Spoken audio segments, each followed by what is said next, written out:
अस्सलाम वालेकुम, मेरा नाम है शाहज़ेब हाशमी और यह है हैवेल्स जोलियन 1.5 टर्बो बेसिक वर्जन 2025 मॉडल। ये ब्रांड न्यू है और हैवेल का सबसे छोटा वर्जन है जो कि पाकिस्तान में ऑफर हो रहा है। ये गाड़ी सबसे पहले आई थी S6 बाद में लॉन्च हुई थी और HEV वर्जन भी इनके बाद में आए थे और ये गाड़ी भी अपनी कैटेगरी में काफ़ी अच्छा ऑप्शन है। प्राइस के लिहाज से भी ये गाड़ी टोटली जस्टिफाइबल है और इसके अलावा फीचर्स भी ये गाड़ी इतने ऑफर करती है जितने शायद लैंड क्रूजर्स में आते हों। अपनी कैटेगरी में ये गाड़ी भी काफ़ी अच्छा ऑप्शन है और अपने कंपटीशन से भी ये गाड़ी प्राइस के लिहाज से कम है और फीचर्स के लिहाज से ज़्यादा इक्विप्ड है। अगर बात कीजिए प्राइस की तो इसकी आस्किंग 8350 है। ये ब्रांड न्यू है और साइकिल मोटरस्पोर्ट के पास अवेलेबल है। अगर आपने इसके बारे में कोई इन्फॉर्मेशन लेनी है तो आप दिए गए नंबर्स पर कॉल कर सकते हैं या फिर आप साइकिल मोटरस्पोर्ट को विजिट कर सकते हैं जो कि रावलपिंडी में DH2 के गेट 1 के ऑपोजिट लोकेटेड है। हमारी एक और ब्रांच भी है जो कि रावलपिंडी में मरी रोड पर लोकेटेड है। खैर, overall it's a great SUV and today I am going to review it.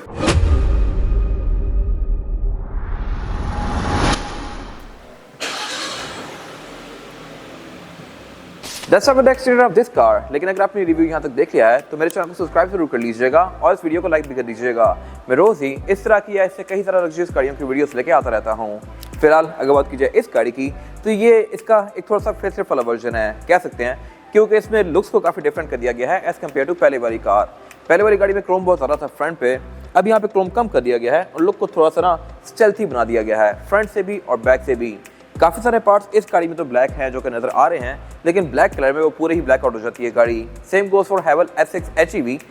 वो गाड़ी भी ब्लैक कलर में पूरी ही ब्लैक आउट लगती है क्योंकि उसके रेम ग्रिल बहुत सारी चीज़ें ब्लैक आती हैं। फिलहाल ये गाड़ी क्योंकि छोटा वर्जन है तो इसकी जो DRL है ये पट्टी सी कंटिन्यू करी है यहाँ नीचे बम्पर में है, जबकि इसका एक HEV वर्जन आ गया है उसमें ये वाला पूरा ही एरिया ग्लो करता है। मेरे ख्याल से ये लुक भी ठीक है बट वो लुक थोड़ा ज़्यादा स्टेल्थी और मज़ेदार लगता है। बाकी फीचर्स के लिहाज से ये गाड़ी छोटा वजन होते हुए भी काफ़ी ज़्यादा इक्विप्ड है। इस तरह से कि इसमें हेडलाइट बाइज राउंड वाली हैं, DRL तो आती ही हैं। इसके अलावा ये गाड़ी फ्रंट पे फ्रंट कैमरा भी ऑफर करती है क्योंकि इसमें 360 डिग्री कैमरा सेटअप है और भी इसमें कुछ ज़बरदस्त फीचर आती हैं जो कि मैं कवर करूँगा इंटीरियर में जाके। और लुक्स के लिहाज से भी ये गाड़ी सही बल्कि है। और अगर बात कीजिए इसकी साइड प्रोफाइल की तो यहाँ मेरे ख्याल से एक चीज़ बेहतर हो सकती थी और वो थे इसके व्हील्स। कहने को साइज तो अच्छा है लेकिन इसके जो फेंडर्स हैं ये व्हील से बहुत आगे तक आ रहे हैं जो कि इसके लुक को थोड़ा सा ऑफ कर रहे हैं। मेरे ख्याल से अगर फेंडर्स इसके ऊपर ही खत्म हो जाते तो ज़्यादा बेहतर था, बट इसकी लुक को बल्कि करने के लिए फेंडर्स को काफ़ी सारा बोस्टर कर दिया गया और इन पर फिर ओवर फेंडर्स भी हैं जो कि लुक्स को बेहतर बना रहे हैं। रिम इस गाड़ी में 18 इंचेस के हैं, एग्जैक्ट स्पेक्स में कवर करूंगा आगे जाके। और साइड मिरर इस गाड़ी में ब्लैक ही आते हैं इररिस्पेक्टिव ऑफ कलर, बेशक आप जो मर्जी कलर लें। और ये ब्लैक बेसिकली प्लास्टिक नहीं है, पेंट है। फिर इसके अलावा फीचर्स के लिए साइड मिरर काफ़ी इक्विप्ड हैं, इनमें कैमरास हैं, ब्लाइंड स्पॉट मॉनिटर्स हैं और इसके अलावा ये हैं भी S6 HEV जैसे काफ़ी हद तक। और अगर बात की जाए इसकी एब्सोल्यूट साइड प्रोफाइल की तो साइज़ के लिहाज से इसका डायरेक्ट कंपटीशन स्पोर्टेज बनती है, MG टूसान की सब गाड़ियाँ बनती हैं। फीचर्स के लिहाज से ऑब्वियसली ये गाड़ी और MG बराबर ही हैं और लुक्स के लिहाज से मेरे ख्याल से ये गाड़ी उससे ज़्यादा बेहतर है। आपकी क्या राय है कमेंट सेक्शन में मेंशन कीजिएगा। बैक से ये गाड़ी बहुत खूबसूरत है। फिर इसके अलावा इसमें एंट्री एग्जिट भी आसान है क्योंकि आपकी हाइट पे ही है। और इसके अलावा विंडोज़ इस गाड़ी में भी बैक पे प्राइवेसी वाली आती हैं कंपनी से ही। और इसकी वजह यह है कि हैवेल ने कमिटमेंट की थी कि जो चीज़ बाहर आती है सेम टू सेम वही पाकिस्तान लेके आएंगे और बाहर से गाड़ी पाकिस्तान लाने के बाद उन्होंने इवन इसको भी ट्रांसपेरेंट नहीं किया। Nice attention to detail. वैसे यूजली ये होता है कि जो फीचर्स बाहर आते हैं क्रोला या सिविक वगैरह में पाकिस्तान में उससे आधे आते हैं हमेशा, तो हैवेल में सेम टू सेम क्वालिटी रखी गई है। फिर इसके अलावा इसमें ऊपर रूफ रेल्स दी गई हैं, पैनोरामिक रूफ भी ये गाड़ी ऑफर करती है जो कि मैं कवर करूंगा इंटीरियर में जाके। और ग्राउंड क्लियरेंस के लिहाज से भी ये गाड़ी काफ़ी डिसेंट है। और यहाँ पे आके ये गाड़ी काफ़ी इंटरेस्टिंग हो जाती है क्योंकि इसकी जो टेल लाइट्स हैं ये यहाँ साइड से कंटिन्यू करती हैं और मैं यहाँ पे एक LED विजन की बैटरी भी दी गई है।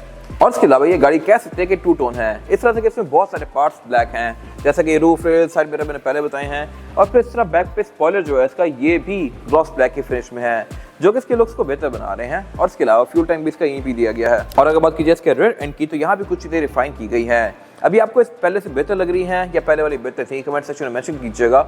मेरे ख्याल से पहले वाला लुक ज़्यादा खूबसूरत था। इसमें बैक पे ये डिफ्यूजर टाइप का एरिया ऐड कर दिया गया है, साइड पीस से वगैरह की फ्रिल्स दे दी गई हैं, रिफ्लेक्टर्स दे दिए गए हैं। पिछला बम्पर जो पहले वाले थे बेसिकली वो मेरे ख्याल से ज़्यादा बेहतर थे। बाकी टेल लाइट इस गाड़ी की काफ़ी ज़्यादा एग्रेसिव हैं, मेरे ख्याल से ये S6 HEV से ही बेहतर हैं और ये आपको सही बल्कि मस्कुलर सी फील देती हैं ऑन रोड। फिर इसके अलावा यहाँ पे इसमें बैक पे ये GWM की वर्जन दे दी गई है जो कि पहले हैवेल लिखा हुआ था यहाँ पे HAVAL, अब वो ख़त्म कर दिया गया, यहाँ सिर्फ GWM है, हैवेल कहीं है ही नहीं इस गाड़ी पे बैक पे। और बाकी इसके अलावा टेलगेट इस गाड़ी में पावर नहीं है, इसको आप हाथ से ओपन करेंगे ऐसे, ये इसके किसी वर्जन में पावर नहीं आता। लेकिन बाकी फीचर्स के लिहाज से गाड़ी डिसेंट है। ट्रंक कैपेसिटी के लिहाज से भी ये काफ़ी स्पेशियस है। नीचे इसमें स्पेयर टायर भी आता है जो कि अगेन मेरे ख्याल से एक अच्छी चीज़ है। वैसे यूजुअली पंक्चर रिपेयर किट के साथ आती हैं गाड़ियाँ, और इसके अलावा इसके रेयर बेंचेस भी 60-40 के स्प्लिट के साथ हैं। और अब अगर बात की जाए इस गाड़ी के इंटीरियर की, तो ये भी इस कैटेगरी में सबसे ज़्यादा खूबसूरत है।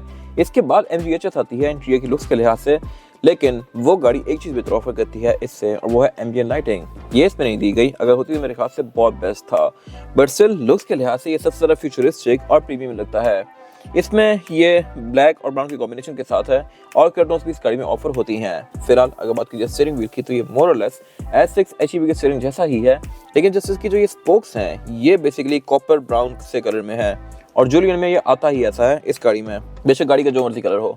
इसके अलावा बाकी है मल्टीमीडिया वाला स्टीयरिंग। ये गाड़ी क्रूज कंट्रोल भी ऑफर करती है, और ये क्रूज एडाप्टिव है, यानी कि अगली गाड़ी के हिसाब से स्पीड को कम और ज़्यादा करेगी। इस प्राइस पॉइंट पर आपको गारंटी मिलती है, जो कि फीचर्स के लिहाज से इससे आती भी नहीं है। और इसके अलावा ये गाड़ी पैडल शिफ्टर भी ऑफर करती है, यानी कि आप इसको मैनुअली भी चला सकते हैं। बाय द वे ये पैडल शिफ्टर भी सिर्फ छोटे वर्जन्स में आते हैं, S6 के भी और जूलियन के भी। जो इनके बड़े वर्जन्स हैं हाइब्रिड, उनमें पैडल शिफ्टर्स नहीं आते। इसके अलावा हेडलाइट के कंट्रोल्स भी इसमें इन्वर्टेड हैं। लेफ्ट पे हेडलाइट का फंक्शन है, राइट पे वाइपर्स का फंक्शन है।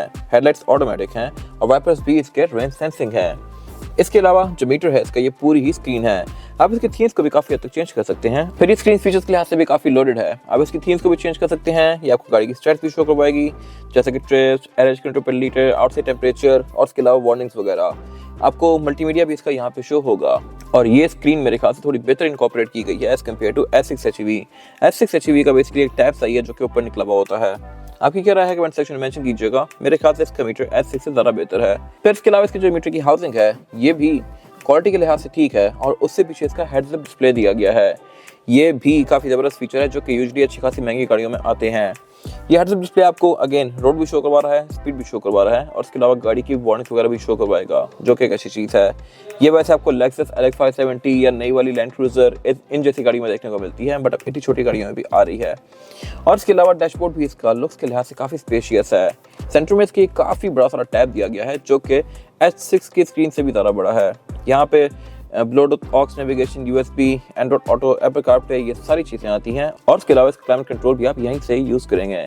क्लाइमेट कंट्रोल भी ये गाड़ी डुअल जोन ऑफर करती है, यानी कि ड्राइवर और पैसेंजर दोनों के लिए अलग अलग जोन्स दी गई हैं। इसके जो स्क्रीन का सॉफ्टवेयर है ये मेरे ख्याल से S6 से ज़्यादा बेहतर है। और बाकी यहाँ पे head up display, driving settings, comfort settings, ये सब चीज़ें यहाँ पे दी गई हैं। और सीट्स की सेटिंग में जाके मैं इसकी हीटेड सीट्स भी ऑन कर सकता हूँ। फ्रंट दोनों सीट्स इसकी हीटेड हैं। S6 में वेंटिलेटेड होती हैं, हीटेड नहीं होती। I am not sure why. इसके अलावा नीचे फिर यहाँ पे ये नॉर्मल बटन्स दिए गए हैं। ये एरिया पूरा रहते के फिनिश में है, एयरमेट नॉर्मल से दिए गए हैं। और इसके अलावा नीचे पे इसका वायरलेस चार्जर दिया गया है। फ़ोन ये गाड़ी चार्ज करती है, लेकिन बहुत सारा स्पीड से नहीं। अगर आपका फ़ोन 50 है तो आधे घंटे बाद ये 52 हो चुका होगा। फिर इसके अलावा भी इसका गेयर सिलेक्टर दिया गया है, जो कि रोटरी डिज़ाइन में है। इसमें जो गेयर सिलेक्शन है वो है PRND और मैनुअल की। आप इसको मैनुअली पैडल शिफ्टर से चला सकते हैं। इसके अलावा बाकी सारी यहाँ पॉकेट्स वगैरह दी गई हैं। पार्किंग ब्रेक इसकी इलेक्ट्रॉनिक है, और बैक पे फिर इसके ये कप होल्डर्स वगैरह हैं। पीछे पे इसका ये सेंटर कंसोल दिया गया है, जो कि स्पेस के लिहाज से बस ठीक है। और अगर बात कीजिए सीट्स की, तो ये भी काफ़ी हद तक लुक के लिहाज से S6 की सीट्स जैसी हैं, लेकिन ये परफोरेटेड नहीं है।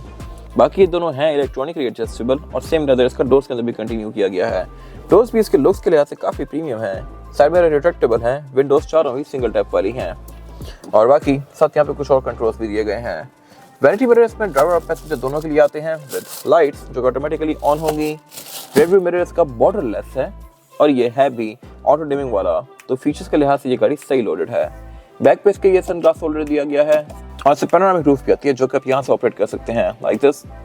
इसके अलावा नीचे यहाँ पे कुछ आउटलेट दिए गए हैं। एयरबैग्स भी इसमें मल्टीपल आते हैं। और अब अगर बात की जाए इस गाड़ी में रेयर पैसेंजर्स के लिए सीटिंग कैपेसिटी की, तो ये भी काफी स्पेशियस है। लेगरूम मेरे पास यहाँ पे बहुत ही ज्यादा है, और हेडरूम का भी इसमें कोई खास इशू नहीं है। यहाँ पे 3 लोग कंफर्टेबली बैठ सकते हैं, क्योंकि ये 3 प्रॉपर सीट्स दी गई हैं, और सेंटर भी फ्लैट है। तो ये मेरे ख्याल से काफी खुली गाड़ी है। बैक पे पावर आउटलेट्स भी यहाँ पे दिए गए हैं पैसेंजर्स के लिए, एयर वेंट्स भी दिए गए हैं, और उसके अलावा स्टोरेज के लिए यहाँ पे बिन्स भी काफ़ी सारे दिए गए हैं। सेंटर में भी है, डोर्स में भी है। विंडोज में बैक पे सिंगल टैप वाली है, और यहाँ भी प्राइवेसी वाली, और उसके अलावा यहाँ पे पैनोरामिक रूफ भी आती है, तो रेयर पैसेंजर्स का व्यू ज़्यादा अच्छा है। सेंटर में फिर ये गाड़ी सेंटर कंसोल भी ऑफर करती है। सीट बेल्ट भी इसमें आती हैं, आईएसओ के पोर्ट्स भी हैं, और उसके अलावा ये एयर बैग भी ऑफर करती है बैक पे। इसके बाद अगर बात कीजिए इस गाड़ी के इंजन की, तो इंजन इसमें अब 2 ऑफर होते हैं। पहले एक ही आ रहा था, सिर्फ ही वाला इंजन 1.5 टर्बो। अभी रिसेंटली इसमें एक और इंजन भी आ गया है 1.5 HEV, जो कि हाइब्रिड होता है। वो गाड़ी परफॉर्मेंस के लिहाज से इससे थोड़ी सी तेज़ है, बट ये इंजन भी आपको कहीं भी तंग नहीं करेगा। नंदरस इस कैटेगरी की सारी गाड़ियां ही ऐसे इंजन ऑफर कर रही हैं। MG HS का इंजन भी 1.5 टर्बो है, प्रोटॉन वगैरह का भी। और इसके अलावा अगर आप स्पोर्टेज वगैरह देखें तो उनका इंजन 2000 होता है, लेकिन पावर उसकी इसके बराबर ही होती है। ये गाड़ी 156 हॉर्स पावर प्रोड्यूस करती है with 220 newton metre of torque. Sportage भी सेम 156 हॉर्स पावर ही प्रोड्यूस करती है, तो ये गाड़ियाँ मोर लेस परफॉर्मेंस के लिहाज से बराबर ही होंगी। अगर बात की जाए एवरेज की, तो ये गाड़ी आपको तकरीबन 10 से 12 की देगी, जो कि ठीक है इस कैटेगरी के लिहाज से। ट्रांसमिशन इसमें ऑटोमेटिक ही ऑफर होती है, और इसके अलावा इसका इंजन भी काफ़ी वेल इंसुलेटेड है। सब कुछ यहाँ पे सही ऑर्गेनाइज है, और इसके अलावा इसमें जो वायरिंग है वो ही बॉश की आती है। बोर्ड के अंदर इसके इंसुलेशन भी दी गई है, और by the way same to same engine Haval S6 में भी आता है बेसिक वर्जन के अंदर। बाकी इसके अलावा यहाँ कुछ खास है नहीं। इसके बाद अगर बात कीजिए टायर साइज की, और टायर साइज जो है जोलिया में ये है 225, 55 और 18। इसमें 18 इंचेस का मल्टी स्पोक रिम दिया गया है, जो कि ग्लॉस ब्लैक और एल्यूमिनियम की फिनिश में है। और इसके अलावा टायर भी इस गाड़ी में कम हो है, जो कि एक अच्छा टायर है, आपको 50-60 हज़ार किलोमीटर तक एक अच्छी राइड प्रोवाइड करेगा। फिर इसमें फ्रंट पे भी और बैक पे भी डिस्क ब्रेक दी गई है, जो कि एक अच्छी चीज़ है। और इसके अलावा इसमें ABS, ट्रैक्शन कंट्रोल और ड्राइव मोड्स ये भी आते हैं, जो कि इस राइड को बेहतर बनाते हैं। ये था आज का रिव्यू। अगर आपको रिव्यू पसंद आया है तो उसको लाइक कीजिए, मेरे चैनल को सब्सक्राइब कीजिए, और अगर आपके पास इस गाड़ी से रिलेटेड कोई राय है तो उसको कमेंट सेक्शन में शेयर जरूर कीजिएगा, ताकि वो लोग जो ये गाड़ी लेने वाले हैं वो आपकी राय से फायदा उठा सकें। अपना ख्याल रखिएगा। Thank you.